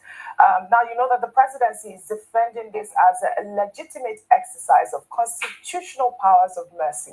Now, given that you have been authorized by Nnamdi Kanu to interface with the federal government on his behalf, do you believe, now considering that he had, that Court of Appeal had discharged him in 2022, do you believe that Nnamdi Kanu should be a candidate for presidential clemency as well? Is that what you're suggesting? Have you explored this avenue? This is a tricky question. I want you to pay attention to the response of this man, because Mazi Nnamdi we fall to this category. Yeah, we know where they're going. Yeah. We know where they're coming from. Let's hear his response. Well, the clemency starts with a conviction. Nnamdi Kanu is yet to be convicted in any court in Nigeria. Rather, he's been acquitted. Yes. Most charges against him has been discharged by Nigerian court. The problem previously was Nigerian court were adamant and were not obeying court orders. So we want this president to be circumspect as to many discharges that has happened in the case of Mazi Nnamdi Kanu. But on the whole, the president should be holistic. What is the best interest for the Southeast, for peace and stability in the Southeast, to have a reduction in high crime and criminality, banditry and assassination, starts from the release of Mazi Nnamdi Kanu. So it is important that the president understands that the Southeast must have to be made whole, that we can no longer continue to remain in silence and think that everything is going to be better. So what I'm pleading with Mr. President is, if he's listening today, Mr. President, we know that you are the original Jagaban, that you have the authority, constitutional authority, to bring these matters to a close by even invoking Section 174 of the Constitution to ensure that the discontinuation of the trial. Let us sit on a table, political round table, and seek common solutions to this. The Southeast are asking unequivocally for the release of Mazi Nnamdi Kanu. The entire Nigerians, as you will see, maybe on October 20th, will come out in droves to demand for the release of Mazi Nnamdi Kanu. I believe that the president is a listening and attentive president, and I'm sure that he has had various voices, and I'm sure that he's also looking for a solution on how to be able to solve this issue. I said previously that I will make myself available to come to discuss with the government at all levels. They've also availed me opportunities in the past, but for now, for all of us to come together and find a common solution that will bring about the discontinuation of the trial and the health situation of Mazi Nnamdi Kanu, to ensure that we have peace and stability in the Southeast. I think those should be the paramount issues to talk about. All right, Honorable Agocha. And like you said, I've been giving his mandate. His legal mandate, to ensure that we negotiate with the federal government of Nigeria and to ensure that we seek a political solution that will bring all this to an end. All right, very well said, Honorable Agocha. First question, I would like to ask a couple, if you don't mind. What do you think recommended you for the role that Mazi Nnamdi Kanu has given you as the negotiator with the federal government, given that you are also part of government one way or the other? But I also heard you say something akin to conspiracy of silence, even in the National Assembly, as far as Nnamdi Kanu's issues are concerned. What recommends you for this role, and what specific holistic move do you think that you have made as Southeast, as Igbo nation, to consider what Ohaneze has always, tried to say that it is political solution that can ultimately free Nnamdi Kanu. I'm asking this because you are also endorsing the protest, peaceful protest. You see this idiot. Listen to the question this idiot is asking. On the one hand, now, with their corny now. For a political solution. Do you think that the two can cohabit peacefully, given that you even use the word hatred when it comes? But they will not ask Buhari when Boko Haram netted him. When Boko Haram, they will not ask Buhari what is the relation there that the terror will nominate you to represent them. No, Yoruba media, no, they will not. They see Igbo man now that want to twist to get words out of it. We know these things. I grew up the people. I know their mindset. I know how they feel. Not all, but majority of especially those in the and who has speaker to speak. This is what they do. Now they cannot understand. So I will. You just look at how he's trying to put head to head. Peaceful protest and political solution. What is the difference? Both of them are peaceful. Whichever one that can resolve it, they are working hand in hand. But here he's trying to put them head on. These people are one. Let's hear the response of this guy. To say, where precisely do you stand? A protest or peaceful negotiation to get Nnamdi Kanu sorted? The Americans say you can walk and chew gum at the same time. Yes. So I can still support the protest because it is a guarantee of the Constitution. Like I said, Section 40 of the Constitution guarantees the right for peaceful assembly and association. So Nigerians are guaranteed to that. I'm also a Nigerian. If I feel that I need to protest against the silence, against the repeated culture of silence, in respect to Mazi Nnamdi Kanu, the injustice that has been meted to Mazi Nnamdi Kanu, then it is my right as well, despite also being in government, to say, no, this is my primary constituent, which is Mazi Nnamdi Kanu, that I do not like how he's been treated, especially the administration of criminal justice, especially as it held in regards to his health conditions. So on that side, I do not see that it is anything unusual or extraordinary for me to endorse such. Anywhere we can get Nigerians to come and put pressure on the government to ensure that Mazi Nnamdi Kanu is adequately taken care of, or to ensure that Mazi Nnamdi Kanu is released, then that assembly, peaceful assembly, has my endorsement. Then on the other hand, I'm the representative of Mazi Nnamdi Kanu. I've known Nnamdi for a very long time. We went to primary school together. He was my junior. We went to secondary school together. We lived in the same Omoyele. He's my constituent. So it is my responsibility in government to speak not just for him, but for many others in that gap of injustice. So it's my responsibility as well. Now, for him to have given me the mandate to negotiate means the highest confidence that he has, and trust that he has in me, to know that I will stand by him unequivocally, regardless of the circumstances, and that I will be there to speak up to ensure that his matter is given a national urgency that he has been given right now. So, on that basis, I am confident that with my relationship with my colleagues, with my relationship with other people in government, that we can bring about a political solution.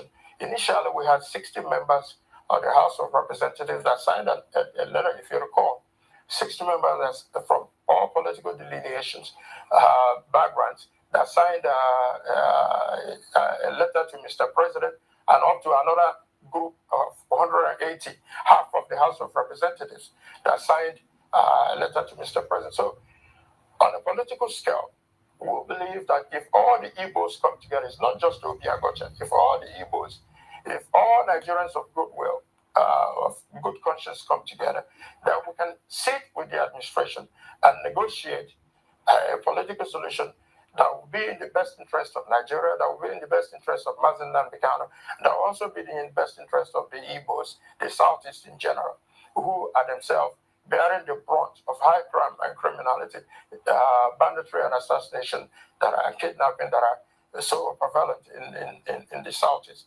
So I believe that this is a unique opportunity for the government again to look towards, with us look towards finding a common solution to this problem.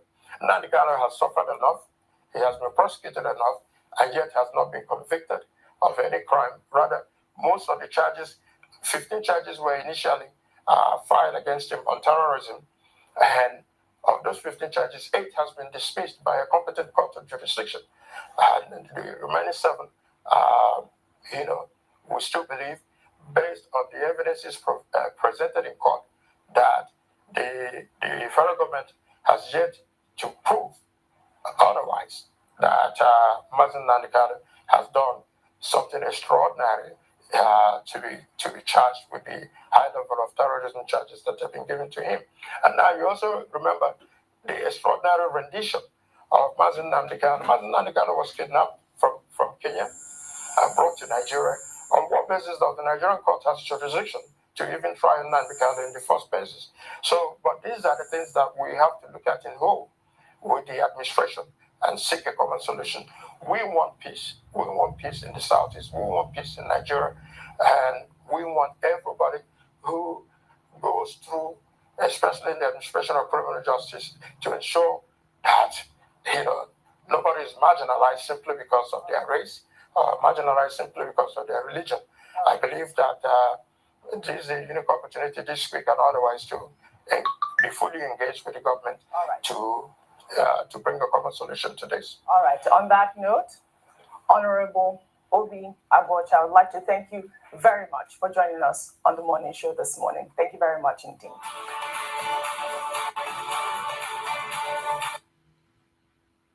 That is it, my brother. You've heard them. This is it's just something somebody wrote on the comment section. He said the newscaster didn't use the word outlawed IPOB. That has been their word. Every time they will say outlawed or terrorist IPOB. But somehow they have begun to move away from that idiotic language that they use. So my fellow Biafrans, you've just seen what we show. A lot is happening, and we will continue to share these informations with the Biafrans across board. Master, can you hear me? I can hear you. Go ahead. I can hear you. Go ahead. Go ahead. Yeah, I can hear you. Go ahead. I can hear you clearly.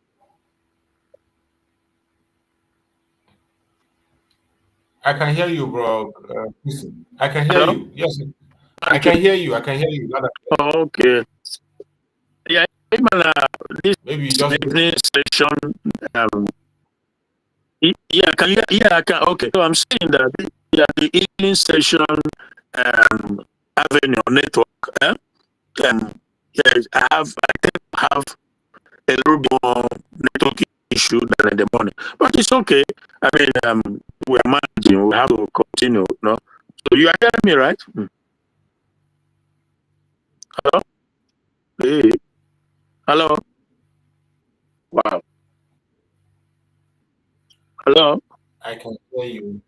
Maybe you just go out and come back again, but I can hear you. I can hear you. Maybe you just go out. Okay, I can hear you now. Okay, do you want me to go out and come back? Yeah, just go and come back again. Okay, all right. So if you can hear me, so let me just, by the grace of God, tomorrow morning. All right. Or let me just make it quickly. Because you don't stay long in the evening, so that we see tomorrow morning. Okay. The system is just not favorable to him. Sometimes it's so stressful. So maybe by tomorrow morning we continue on the program Usually we don't spend this much time, but I still have to share some videos of the destruction that happened in Lagos. Lagos government continue to destroy the properties of the Biafran people. They continue to attack our properties in Lagos, and we have some update on the recent destruction of the Biafran properties in Lagos. The recent destruction that is very heartbreaking, but I hope that our people will learn their lesson. I hope our people will learn their lesson, because we've been shouting and talking and talking and talking, and some of us are not paying attention. Stop the fear. The earlier we stop the... It is high time we pay attention, because this thing that is happening is it's not easy. It's not a joke. It's not a joke. We really have to start paying attention and doing what we have to do. We really have to pay attention and know that we have no future in Nigeria. We have no future in Nigeria. We have never had. Every one of us have to be very, very careful. Yeah, go on, my brother Christian. I can hear you. Let me just say the network go crazy again. It's like Brahma that I'm sorry, or maybe it's not him. But anyway, yeah, so the thing is, the key point here in summary is and like you make reference to also, this Ogwacha, he has, if I'm to score him, hello? Yeah, I can hear you. Go ahead.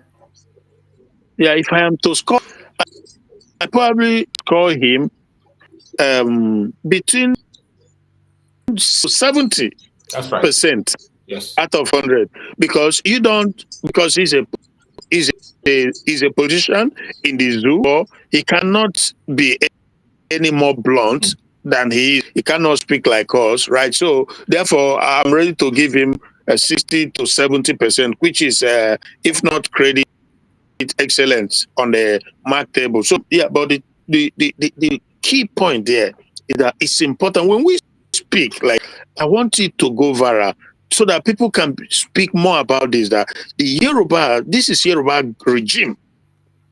We are not the one that imprisoned Abiola and let him die in the prison. It was the Fulanis. And in fact, I said it before, that it was an Igbo man, Humphrey Nwosu, that gave him the platform or judgment, so to speak, because he declared him the winner of the fairest election in the zoo. Now, so the Yorubas, with what they are doing with this, their government, they control every department of the administration.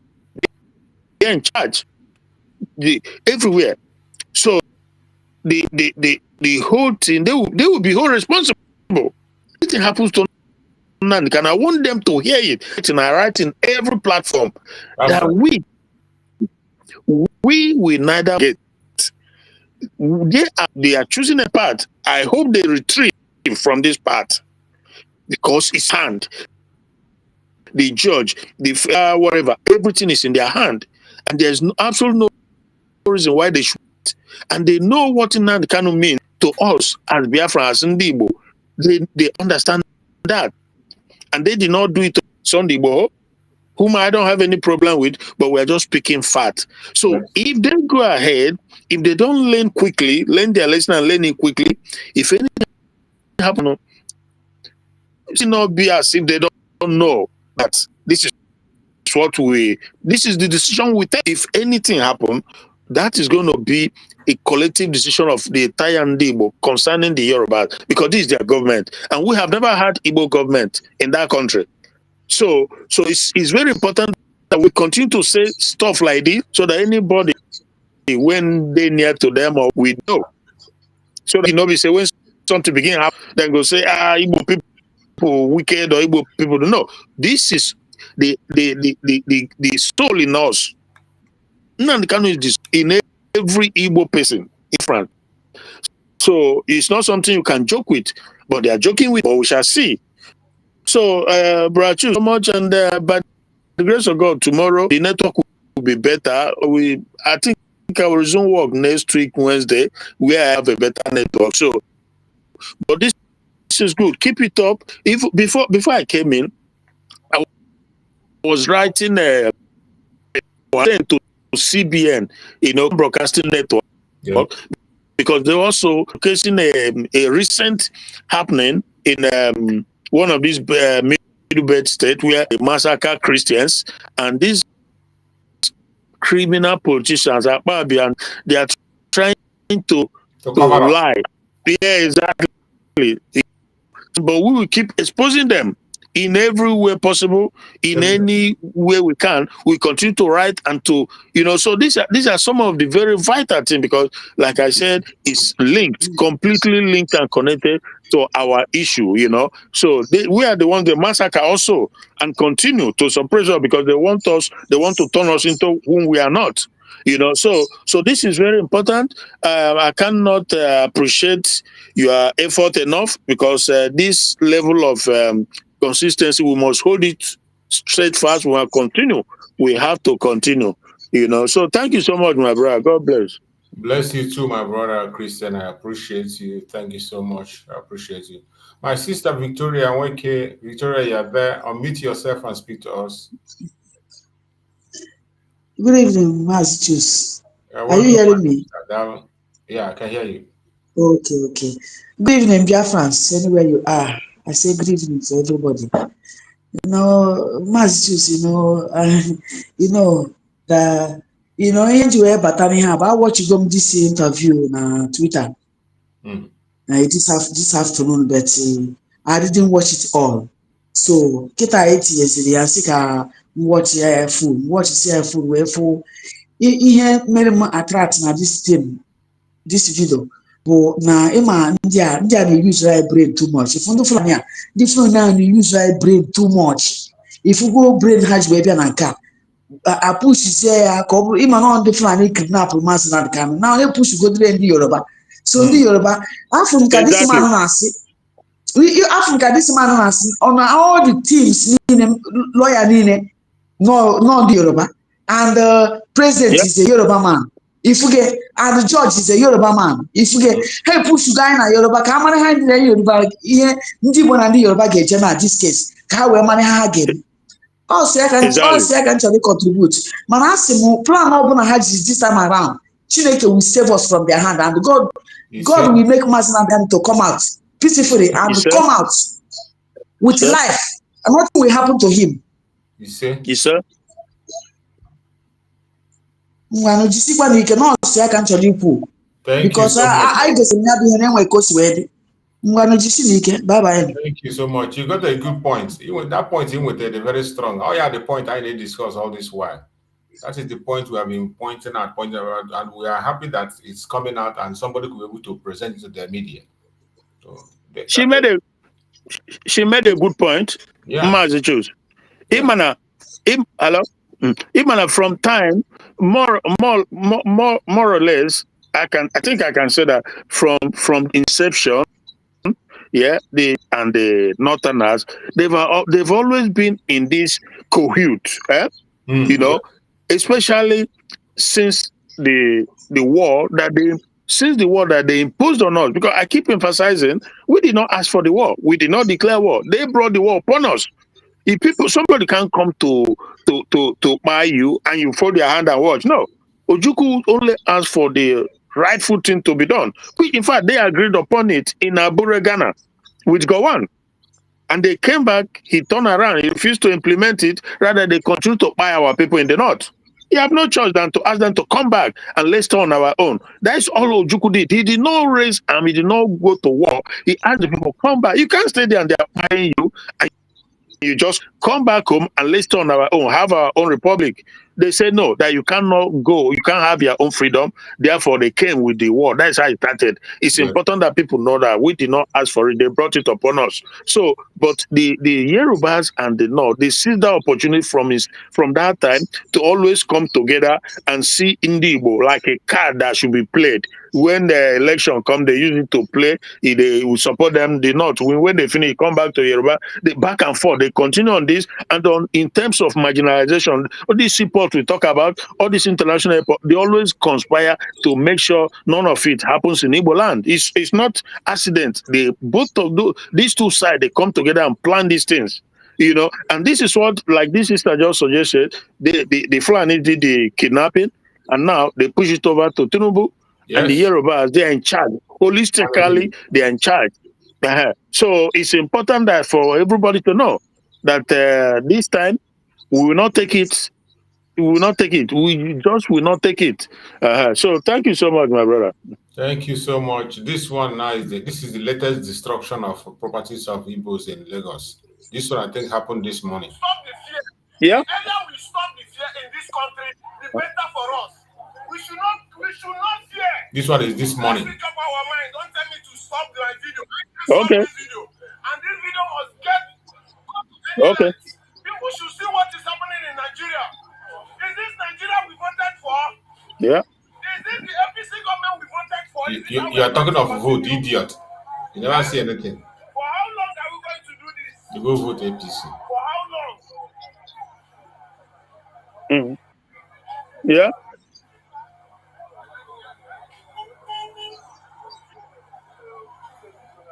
They already told you that this is their plan. With Shetima and Kunle, they said that these things were going to happen, and it's happening right here. This early morning, Nigerians should wake up and speak up. This is becoming too much. This is people's daily living. This is how people earn their living. Prime Minister Simon these are some of the videos. videos. Broadcast. So on a queen here, they play the voice. They never believe him. You see, when our Prime Minister they make broadcast, they play the video here, Shetima and Hannah discuss with the Yoruba people. Nobody believe him. These people, he say, all you Biafrans that is in Lagos, go home. They never believe him. Mazi Nnamdi Kanu shouted, all you Igbos in Lagos, go home. No, they never believe him. Now it's happening in their presence. Destroying both goods, both shop, they both don't everything. even allow them to carry their goods. They don't allow them to carry This is goods. They destroy the goods worst. inside. And This is the worst. The worst. These people go home. And these are some of the videos. If we have With everything on it. Go ahead, Christian. You can have a look. 17 roads, 6th Avenue. You can have a look. Take a look at this. Bro, Christian, go ahead. Masters. Yeah, I am saying that the Biafra government, Biafra USB, these are some of the videos that they will be using as evidence to push through, to push further our quest. These things is convincing the world,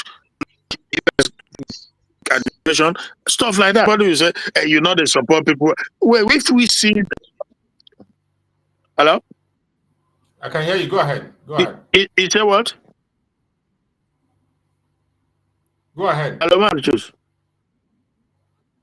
We are listening. Go ahead. I think your network is breaking up. Go ahead.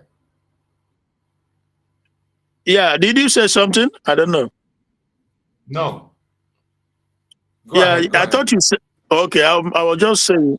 Yeah, I was just saying that these are some of the these are some of the videos the USB or any government representing Biafra should be using, pushing forward. You know, in their interaction with the rest of the world, especially the American administration, to see the one Nigeria they are forcing us into, that the one Nigeria they are not helping us to get out of.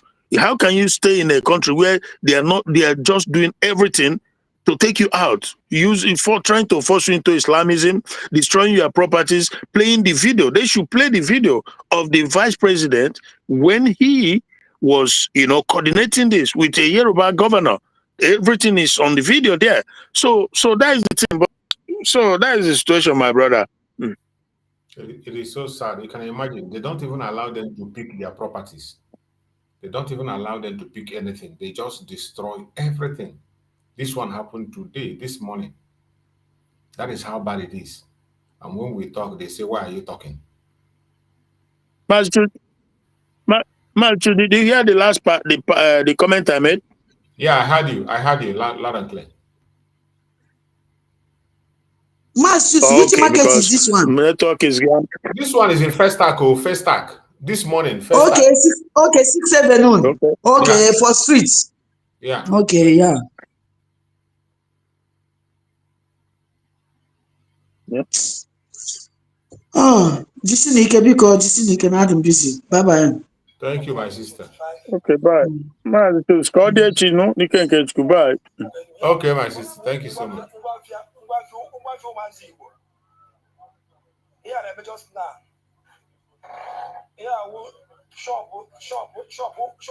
Shop Mazi Igbo.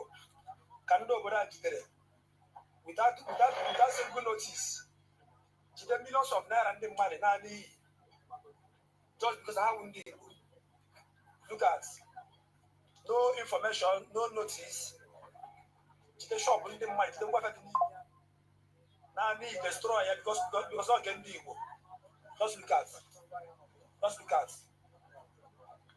Just look at. Just look at. Yeah, just look at. Just look at.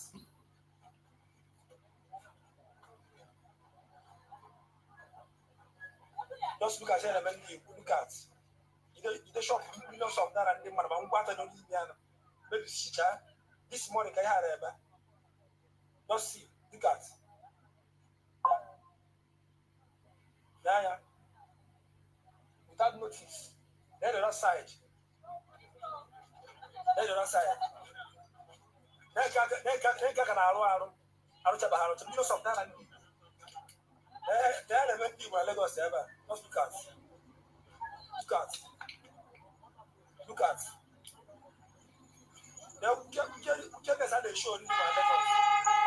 Just look at. Look at. No notice, nothing. Yeah, what you them money. Get what you them money. It's happening now.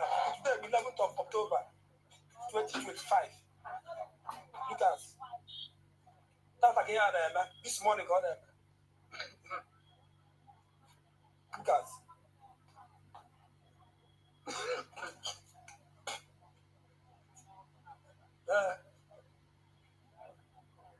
Look at.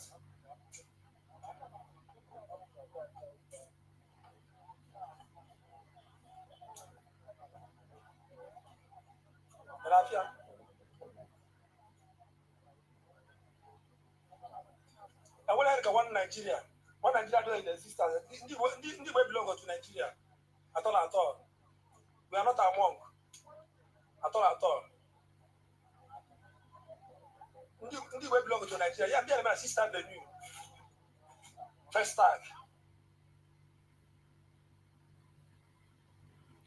It is high time everybody wake up and know that we have no place in the zoological republic.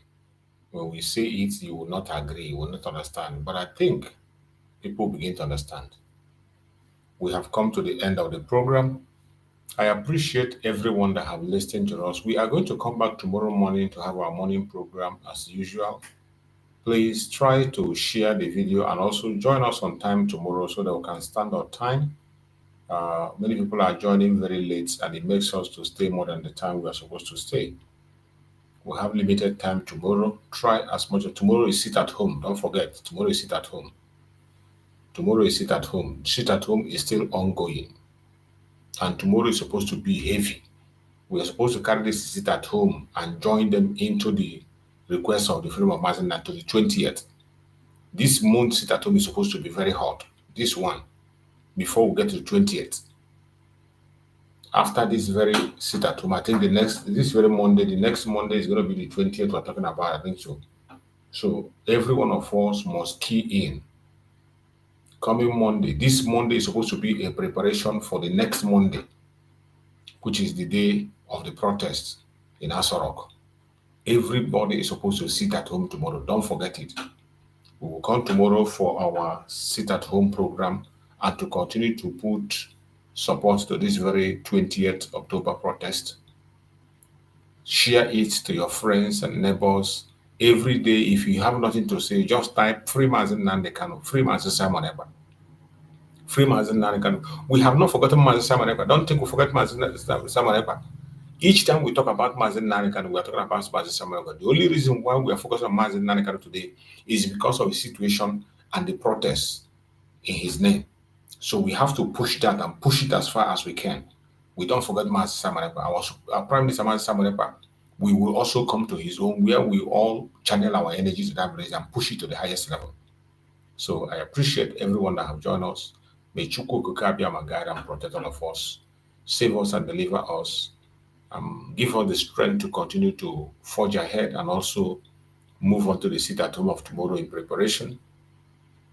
Pray for every one of us, men, especially people in Biafra land, for God to guide and protect every one of us. I also pray for our leaders, Mazi Nnamdi Kanu and Mazi Simon Ekpa. I pray that Chukwu Abiyama will guide and protect them, secure them, give them that wisdom, knowledge, and understanding. They continue to stand firm, continue to lead us and direct us to the path that we shall go.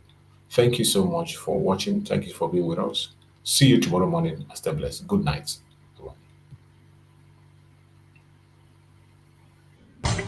Nigeria don't enter one chance, I swear, now go with the go so.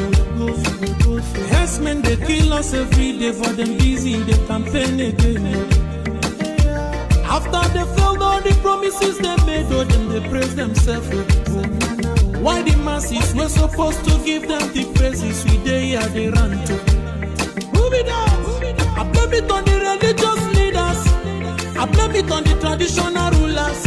People were supposed to fight for the people, they don't compromise. Shame on the rebellious brothers.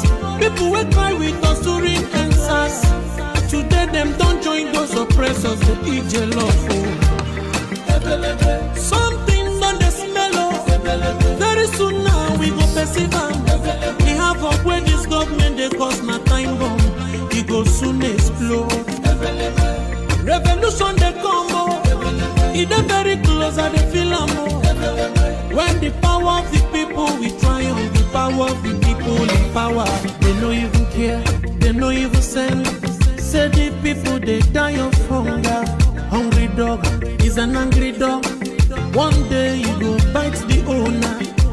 Idle man is the devil workshop. Many youths for Nigeria no good job. And the country the youths got no future.